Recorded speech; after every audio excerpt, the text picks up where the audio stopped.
এই ভিডিওটিতে আমরা অক্টাল কিংবা হেক্সাডেসিমাল সংখ্যা পদ্ধতির রূপান্তর দেখব। আমরা একটি হেক্সাডেসিমাল নাম্বার দেখতে পাচ্ছি।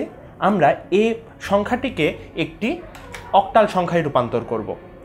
হেক্সাডেসিমাল সংখ্যাকে অক্টাল সংখ্যায় রূপান্তর করার জন্য আমাদের প্রথমেই যে জিনিসটি করতে হবে সেটি হচ্ছে প্রতিটি অঙ্ককে আলাদা আলাদাভাবে 4 ডিজিটের একটি বাইনারি সংখ্যায় রূপান্তর করতে হবে। আমরা 1কে বাইনারিতে রূপান্তর করি। 1কে যদি আমরা 4 ডিজিটের বাইনারি সংখ্যায় রূপান্তর করি তাহলে হবে 0001।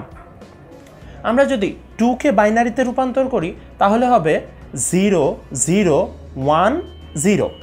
কারণ আমাদের মনে আছে আমরা যদি 8421 এই কোডটি মনে রাখতে পারি তাহলে আমরা জানি যে 1-এর বাইনারি সংখ্যা পদ্ধতি হলো 3টা 0 1 আর 2-এর সংখ্যা পদ্ধতি হলো 2টা 0 1 0।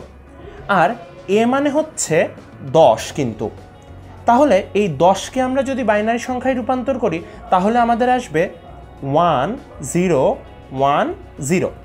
আমাদের এই হেক্সাডেসিমাল সংখ্যা পদ্ধতি থেকে আমরা বাইনারি সংখ্যায় সংখ্যাটাকে রূপান্তর করে ফেললাম। আমাদের এবার যে কাজটি করতে হবে সেটি হলো প্রতিটি করে 3টি বিট নিয়ে একটি গ্রুপ করতে হবে, যেন প্রতিটি গ্রুপে 3টি করে বিট থাকে এবং এই 3টি বিটে আমাদের যে বাইনারি সংখ্যা হয় সেটিকে আমরা যদি অক্টালে রূপান্তর করতে পারি তাহলেই আমাদের হেক্সাডেসিমাল থেকে অক্টালে রূপান্তর হয়ে যাবে। এখানে 3 বিটের সংখ্যাটি হচ্ছে 010, তার মানে এটি হচ্ছে 2।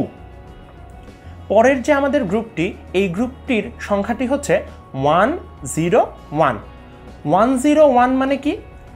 101 101 মানে হচ্ছে 5।